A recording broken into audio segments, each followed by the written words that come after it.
Hey, I'm Becky Droz. Thank you for tuning into the Gorilla HR podcast. So, talking about aging parents is something that my friends, my colleagues, and I are doing more and more of these days. An S&P Global and AARP study shared that 80% of survey participants agreed companies were more understanding of childcare issues than adult care responsibilities. 67% reported that they've had some difficulty balancing work and life. My guest today is Janice Goldmintz. Janice is the founder of Talk About Aging and the author of Getting Older But Not Old. She regularly speaks to professional audiences about the intersection of aging parents, leadership, and life transitions. Hi, Janice. Thank you so much for joining me today. Thanks. I'm really excited to be here. So I mentioned in my intro that talking about aging parents is something that my friends and my colleagues and I are all doing a whole lot of these days. Tell us a little bit about the impact in the workplaces with employees who are now having these additional caregiving responsibilities for aging parents. So what I see happening is that people who are in that age, and it can be anywhere from 40 to 60, depending on the age of your parents, what's happening is you're at a pinnacle of your career and you're thinking, now where do I want to go? And then all of a sudden you find that there's all these competing things outside of your workplace that are now having you go, hold on, how much can I take on at work? How is this going to affect what I want to do in the future? I might have my kids on one side and now my parents are getting older. And I'm seeing some things happening and I'm thinking to myself, how much bandwidth do I have to manage everything? And you don't want to go to your employer and say, hey, I might want to pull back a little bit here, because you want your career to be advancing. You're at that point. And so it becomes kind of a discussion with yourself to say, what is the best thing going forward? And then on the company side, they're seeing with some of their staff maybe a change in their ability to create their output, or they're away a little bit more than they used to be, or they seem a little bit distracted. And they don't really know the reason why. And because we have certain systems in place, we make judgments based on what we know. And what we know is not necessarily that they're handling something else outside of the workspace. So it's a lot of information that people have but aren't sharing with each other. Mm-hmm. And what can companies, whether it's first level managers or the leaders of an organization, be doing to try to help their employees? So I think one of the most basic things, and it's going to sound so intuitive, is just ask questions. Mm-hmm. What's going on? I'm noticing some things going on. Tell me what's happening. And making a space in the company that it's safe to do so, that you're not worried if I tell my employer that things are going on, that they're going to have a certain view of it. Companies are going to have to start being a little bit more flexible and understanding that sandwich generation dilemma that people are in. I just came across a company that does an amazing job at supporting families that are going through this. And I would bet that there's quite a few resources that companies can bring in, whether it's their EAP or whatever, to help with these. Not that they have to do it themselves, but there are resources that they can bank on to help their staff better. And I imagine you're right that some of these can be little or no cost, tapping into some of the plans and programs they already offer, and it's just finding that right resource to come and help do some education. Right. Or even, one of the things that I do is I will go into a company and speak to that demographic and just give them some ways of looking at their own family, figuring out, is there something that we can be doing as a family to make it more easily spread out or less stressful, or that we can prepare for the future, even though nothing may not be showing up in this moment. My parents are in their 70s. I know if it's not today, it could be tomorrow. How can we be better prepared? And I think that helps in their confidence, and for the company to know they've got some plan in place. It's not going to be reaction all the time, and that can be very helpful. Yeah, it's so many of the things that you've said already just resonate with me so much. So a few years ago, my father was ill. He has since passed, but at that time, early 40s, and figuring out, okay, how can I be available for my family? That's where I want to be. I don't want to be sitting at work. And the pressure on myself to continue to perform, taking calls from a hospital with a mask on. And it was like, some of that was pressure on myself, but also thinking, I don't want to let the company down. And even though they weren't saying, you're going to be in trouble if you're not on these calls, it didn't feel like I had an option really. And so for me, that was a big impetus when I left and started my own company. And so 3.5 years now that I've been out on my own. But a big piece of that was I just want the flexibility to be putting my attention and energy in the right place. For sure. And I think that is what a lot of people are thinking about is, how can I balance all the balls? I've got all these balls up in the air. Yeah. And you have to think it's not just your job and your kids and your parents, it's you. Like there's still you in there. You want to have a relationship with your spouse and your friends and enjoyment and vacation and, learning or whatever it is that lights your own fire. There has to be a space for all of that. And sometimes if you're sitting there and thinking, I don't know where did I go in the middle of all this. Yeah. And I think it's important. I always use the airplane analogy. You have to put the oxygen on you first before you help other people. So as a caregiver, you have to be able to function well given all of the side circumstances in order to help either your kids or your family or whoever that might be. Yeah, I talk about this a lot with I have a couple of friends that we're in it right now. And one of the things that's so interesting with that is, one, again, how do you spend time on yourself and take care of yourself and then get your family on board to help in the ways that are needed?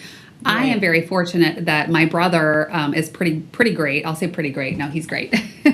And he has been helpful, as we look at our parents. And, my dad has since passed, but and my mom is now just a couple miles down the road from me. And fortunately, in the next couple of months, my brother is going to be just a couple miles down the road as well. So I'm fortunate that he's here. And so as my mom continues to age, I do have his support.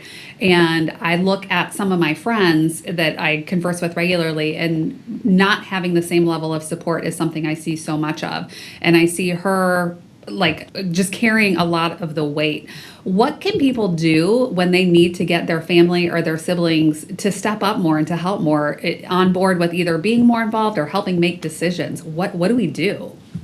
So I actually have a resource, which is a family visit checklist. The first thing that I suggest is look to see, is there an immediate situation that you have to be aware of? And there's a number of things that can show up. It could be in terms of food. It could be in terms of the way that they're taking care of themselves, either unopened bills, things like that. Things that are may be obvious, but may not be obvious if you're not looking for them. And if you don't see any of those things, that's amazing. But I called my company Talk About Aging very purposefully because it's something we don't do. There's nothing wrong with sitting around with your family at a meal or on a Sunday afternoon and saying, hey, everything's great today, but what if? What if something happened? What would you want? Do you have a will? Do you have, instructions for care that you would want? Do you have powers of attorney? Where would we find the information? Who your lawyer is, who your accountant is, your insurance policies. And you just, I'm not going to do it all in one day, but start those conversations and get a feel for who in your family. Like I might be the person that wants to do the financial stuff, and my sister wants to do the medical care, and my brother might want to be looking at what are the alternatives for living. You don't all have to do everything, but if you know kind of what everybody is comfortable doing, then that's a big help. And sitting down and creating goals. And it's not the goal that you go and do everything for your parent and cut your own head off, as I had said earlier. It's what is going to work best for everybody. And sometimes, especially when there's only one child or one child is shouldering a lot of the care, you look for outside resources. Who else can help? Is it your aunts and uncles? Is it other family members? Is it your faith-based community? Is it, their social circle? And you can find other methods or other people who might be able to help you. And you have to be very comfortable saying, I'm doing this work and I need a break. I'm getting to a point where it's too much. I need a break, and find ways to create that opportunity. So it's a lot of talking. That's what it is, and advocating. I grew up in a family where talking about planning for end of life and death and things like that was very much okay to do. And part of that, I think, is I grew up in a military family, and my dad being away at different periods, I think that was just something that it was just easier to do. I think that they were better prepared to do that. So on my side, and now with my mom, a lot of the questions that you just asked, my brother and my mom and I have discussed, and things are documented. But on my husband's side of the family, it's very different. And so there are a lot of things where it's we don't necessarily know what their wishes would be, like when it comes to some level of incapacity, or even once they do pass, like a funeral, what do they want that to look like? And I talked to my husband about it, and I'm like, I will gladly bring these things up, but I don't want to, but it's like, he needs to be able to do that. And I think what I want to say to his parents is, it's not because he's like, I'm trying to get my hands on something. It's, I fear my husband and then his sister will be stuck with, well, we don't know what to do because we want to honor what they would like, but I don't know exactly what that is, or that they could potentially have disagreement. I would hate for my husband to think, oh, mom would have wanted this, and his sister saying like, oh no, I don't think she would. It's just like, I don't want that pressure to be on them when the time does come. Right. And you don't want to wait for the time to come. That is the whole key. It's being proactive and starting those little seeds of conversation. And the thing is that our society, it is a taboo. Oh, if I talk about it, something's going to happen. Yeah. And it doesn't. It's if you don't talk about it. A situation that I was in, my mom was in the hospital, and the doctor came to my dad and said, do you want a do not resuscitate order? And my father just looked at him like, what? And I said, it's okay, Dad. I've got what Mom wants. Here's the piece of paper. Here's her signature. You don't have to make that decision.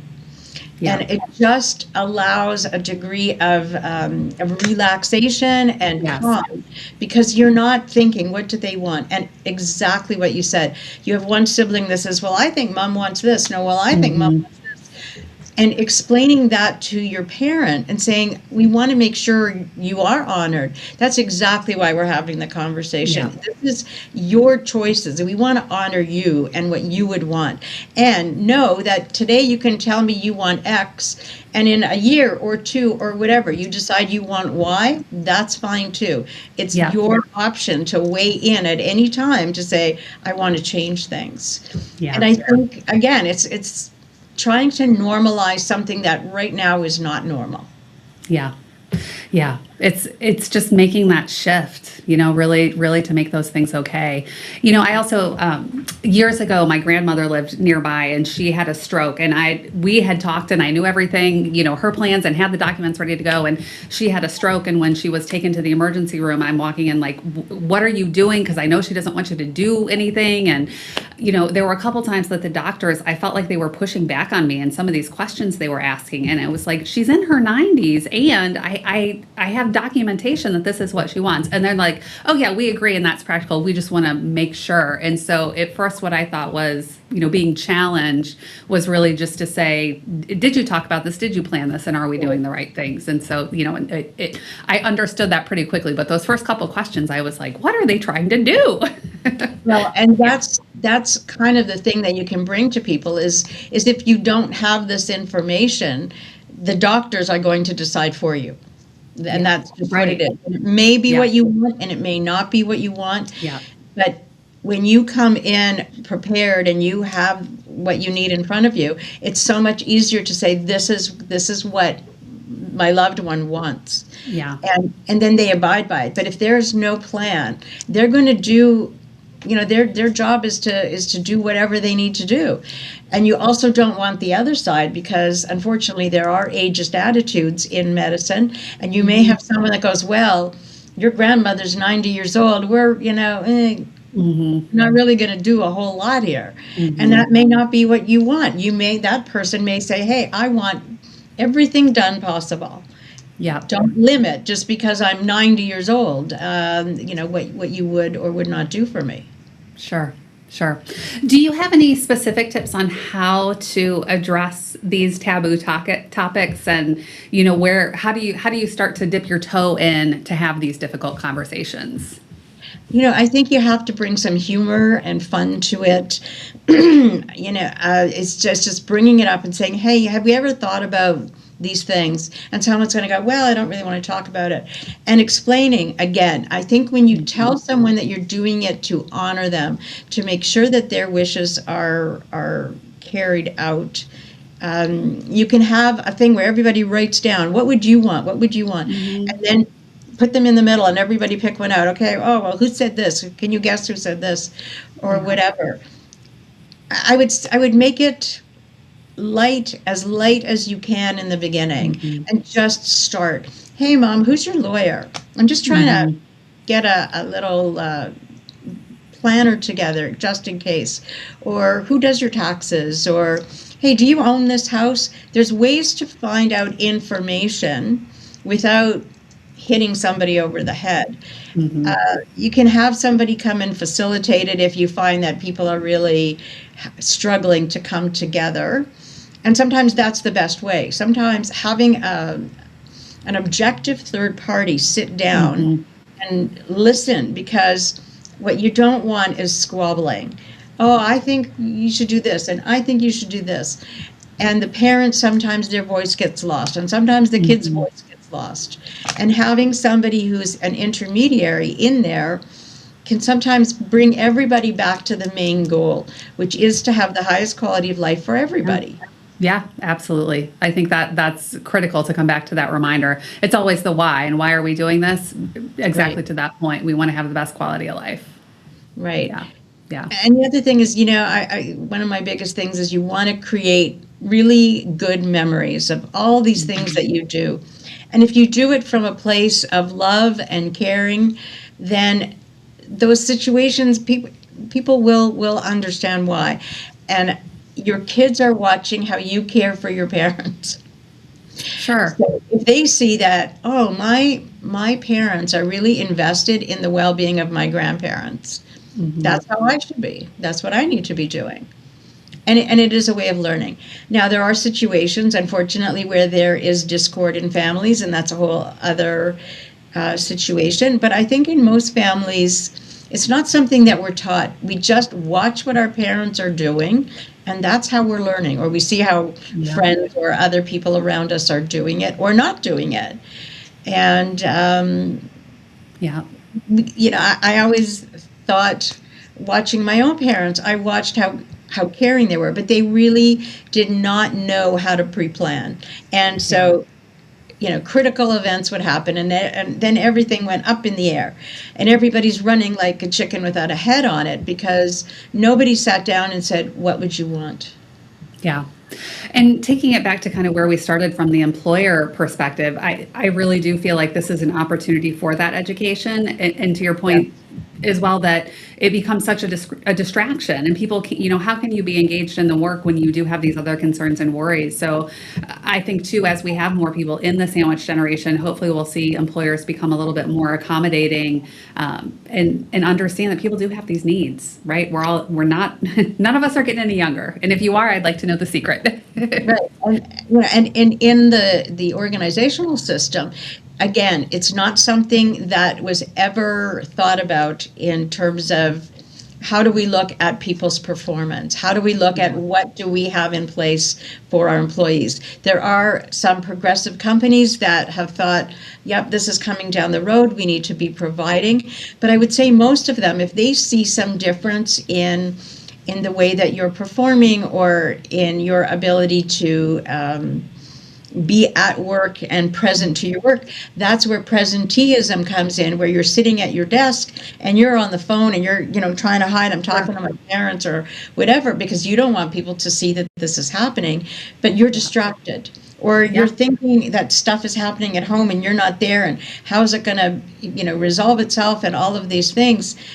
So part of what I really see my role as is to go into companies and say, hey, this is something to look at. You may not be aware of where some of these disconnects are happening. You're thinking it's for whatever other reason, but it's an opportunity to sit down with your staff member and say what's going on. And again, as I said earlier, to make it safe to do so. And then bring in the resources that you possibly can, whether it's an EAP, whether it's somebody like me that can come in and talk to them, or if the person tells you, well, I found out that my parent has Alzheimer's disease. Oh, I can suggest that you might want to talk to somebody that can help you get through it. Or even FMLA, like for our larger employers over 50, a parent is a covered relationship under, family medical leave. But it's one that, as an HR practitioner in my years working directly for organizations, I saw a lot, people would take the time for their kids, but not recognizing that, if their parent's diagnosed with Alzheimer's, there's potentially some job protection there too, just maybe to alleviate a little bit of that stress when it comes to that, the absenteeism piece. Right. And what happens is they have an appointment with their parent, but they're going to tell their workplace the appointment's for me, because that's okay. That's all right. You have a doctor's appointment. But if I tell you it's for my parent, then you're thinking, oh, well, how is this going to affect your work life? And again, part of what I want to be able to bring to companies is, if you're aware of what is going on, then you also can understand how you can best support your staff member so that they're still going to be a productive member of your staff, that you can understand, okay, maybe they need to have 2 hours off today at 3 o'clock to 5 o'clock, but we're going to find a flexible way to make it work for them, where they're not feeling like I'm sitting in an emergency room having to get on a Zoom call because I don't want to tell anybody that I'm not in the job. Right. So it's a lot of communication. I think communication is the key here, and understanding that it's advantageous to everybody. It's advantageous to the company to be aware. It's advantageous to your staff to get the support and be able to share what's going on for them. So it's a win-win situation as far as I see it. Yeah, I completely agree. Janice, if somebody wants to get in touch to get more information and learn more about your services, how can they contact you? You can get me a few ways. I'm on LinkedIn under Talk About Aging. I'm also on Instagram for more personal discussions, and it's under Aging Parent Journey. My email address is janice@talkaboutaging.com, and I'm always happy to answer questions and help companies. You can see by my bio that I'm happy to go in and do speaking, whether on Zoom or live if you're in my area. Awesome. Well, Janice, thank you so much. I appreciate all this great information, and it helps give me a little comfort as I think about my own family dynamics and how we need to move forward. So thank you. Thanks so much. All right, so we are at the end of our show, and it is time for, oh my God, Becky, look at that comment. So there was recently a post on Instagram that basically said more lower income adults with aging parents are caregivers compared to middle or upper income adults with aging parents. So there were several pretty funny comments basically saying we didn't need a research study to tell us that.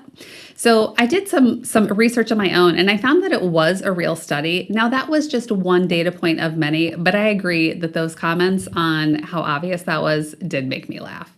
Let's take care of each other. Thank you for tuning in, and I'll see you next time. That's it for this episode of the Gorilla HR Podcast. We hope you found some unconventional wisdom and actionable advice to help you in your own HR journey. Remember, we're all working together to build better workplaces. Want to join in the conversation? Send us your questions, stories, and maybe even your own guerrilla tactics to podcast@gorilla-hr.com. And if you enjoyed the show, please like, subscribe, and share with your network. Until next time,